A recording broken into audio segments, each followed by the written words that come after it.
What's good, football fans? Back at you once again with another video. And I wanted to come on today and talk about the first team offensive line's performance against the Browns. Now, I want to start by pointing out that Myles Garrett and a couple of other players did not play Friday night. That said, let's just jump right into the film. Now, in this first play right here, Charles Leno just opens up way too much and leaves his inside open to a move that he cannot contain from the defender. I'm not certain what he tried to do there, but he got real close to holding there as well. In the end, 54 had a clean shot right on the running back. I mean, Leno did everything but move out the way and let the man make the tackle. He's got to do better than that. If he's going to be our left tackle this year, he's got to do better than that right there on the very first play too. Now, the second play right here, they were able to get a real good clean pocket, and Sam was able to make his progressions, 1, 2, 3, boom. Now, in this third play right here, Leno just gets bull rushed and pushed almost right back into Hal, and thankfully, Sam has some feet about him, so he's able to scoot out of the pocket right there. Not gonna lie, Carson Wentz might have went down with a sack right there, and Lord knows, he may have fumbled even. But, yeah, man, Leno, again, just lets his guy overpower him. In the end there, it looks like Charles kind of grabs his guy and has control of him, although, again, kind of handsy there, Charles. And I love Sam's ability to come out of the pocket and to be able to make moves. He worries me a little bit with the way that he holds onto the ball and he tries to, kind of juke right there at the end. The only reason why is because I do not want to see any injuries this year, and I really would like to see what this guy has, without injury. Now, this play right here was the very first one where Andrew Wiley popped up on my radar and showed me why I was a little bit worried watching his film this summer. And he gets a little handsy on this play as well. But his man clearly beats him there. And you have to pay attention to that because it happens real fast. But his man clearly beats him there. And yeah, if Sam hadn't got rid of that ball when he did, he probably would have gotten sacked there. Because he took a hit at the end there and hit the ground, as you can see right there. This play right here could have been called holding on Wiley quite easily. If you watch his guy at the end, you'll see that he draws back like it almost falls where Wiley grabs him right there. And on the ass end of this play, John Bates should have made that catch. Like, what in the world, man? You're not going to get many more looks like that in the wide open field in preseason at the time that you need to prove your spot. While you got young guys all around you to catch the ball better than you. You can't just muff opportunities like that if you're John Bates. You can't do it. I'm not trying to say that his spot on the roster is not secure, but he's got to do better than that. And Wiley damn near gave up a sack on that one too. Now, I know everybody's first reaction on this next play was just to get mad as hell because you're thinking to yourself, here we go with this offensive line. But this is actually a play where Sam should have read the pressure the defense was sending from his opposite side. He should have read that pressure sooner, and he should have dumped the ball to the hot read. I have absolutely no clue why he did not do that. As the play starts, he's looking right at the pressure, and he doesn't react quick enough. Brian Robinson is out there in the flat waiting for that pass. He's the hot route, and he's wide open. I don't have the angle right here, but all it would do is just show you that he is wide open, which he is. And all the linemen are doing their job, as you see. But the scheme just doesn't protect him from the corner coming in from his blind side. He should have let go of that ball long before he was ever touched. B-Rob is wide open over here on the side. That's on Hal. And he said after the game that it was on him too. Now, I think we'll see a lot of this next play in the offense because it's a staple of Eric Bieniemy's offense, and that's the screen pass. And in this situation, they actually had a pretty good setup, and then Gates just plumb missed his block. I mean, whiffed.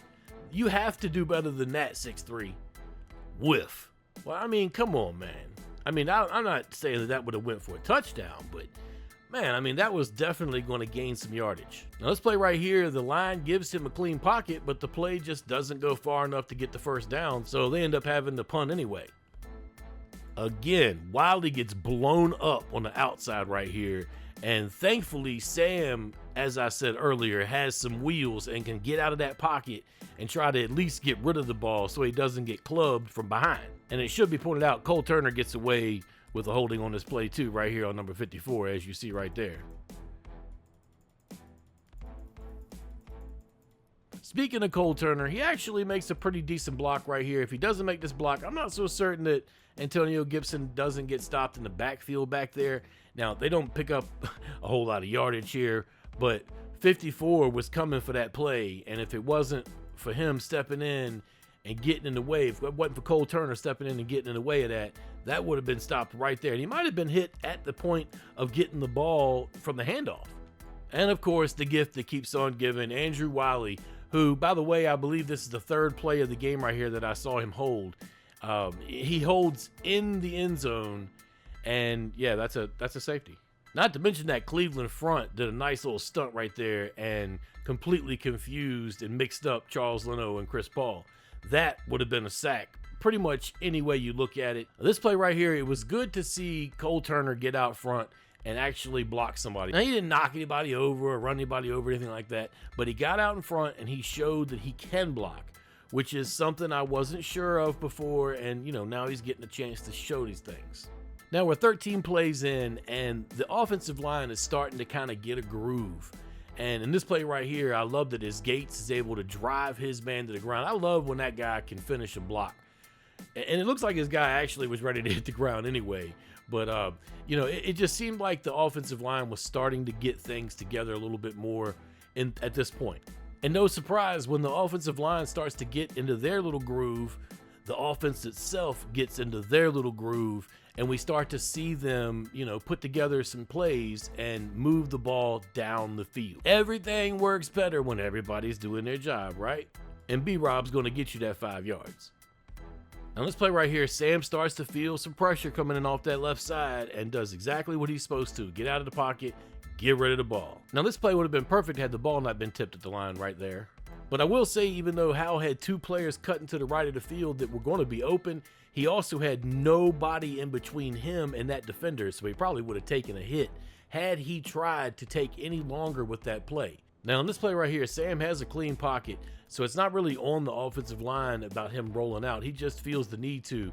And I feel like that's probably some of the bread and butter that we're going to see from Sam Howell right there, is feeling the need to stretch the play, move out of the pocket, and it extends it downfield too, and you start to be able to see guys like Cole Turner come open down the field, and you start to be able to move the chains when you could put plays together like these and stack a drive together. That's the type of things that this young quarterback needs to be comfortable doing, and he looks pretty comfortable doing that so far. Obviously, it's just preseason game 1. Now on the touchdown pass to Jahan Dotson, which was the last play the first string was in the game, this play does not happen if John Bates does not make the blocks he does on the other side of the ball. Watch as this play comes together. Bates is clearly getting his guy and then stops. His guy goes inside where the tackle, Wiley, grabs him, and then 43 starts to spin around the edge over there, and thankfully Bates is able to swing back and just barely hit him enough to knock him off of his range, where he would have hit Sam and that ball would have went flailing into the air. And who knows what could have happened there if he had to been there to make 43 try to go wider. All in all, that was a great play to Jahan right there, and Dotson is just an unbelievable route runner and pass catcher. Like he did some sick stuff in that route right there and made the guy that was defending him look stupid. But of course, that's also what happens when the defense gets mismatched with a safety on somebody like Jahan Dotson, which in tune was just really good game planning by Eric Bieniemy once again. Now, I never get ahead of myself on preseason, and the reason why is because you never truly know what you're looking at. A lot of teams roll out the vanilla concepts, and on defense, a lot of defenses don't even send out their full personnel out there. It's hard to gauge what you could really see in front of you. Honestly, all I was trying to see was where the offense would go and if they could move the ball down the field and maybe, put some points on the board, which they did.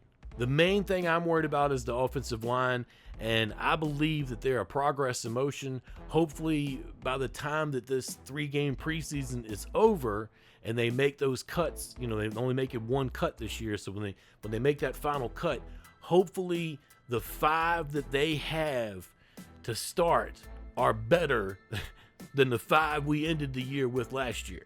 You know, I feel like Ron Rivera, the roster developer, has fallen behind on this offensive line. He has not been paying attention to what this team needs, which I believe is a left tackle. And I know that some people may not agree with me, but they need to move on from Charles Leno. He's a great guy off the field, family guy, good guy in the community, whatever. But we need a consistent guy over there watching the quarterback's blind side. One thing I will give Leno is he consistently plays. He doesn't miss games, so you can say that about him. But I'm not ready to jump off the deep end and start going off on any certain players yet. Just game one.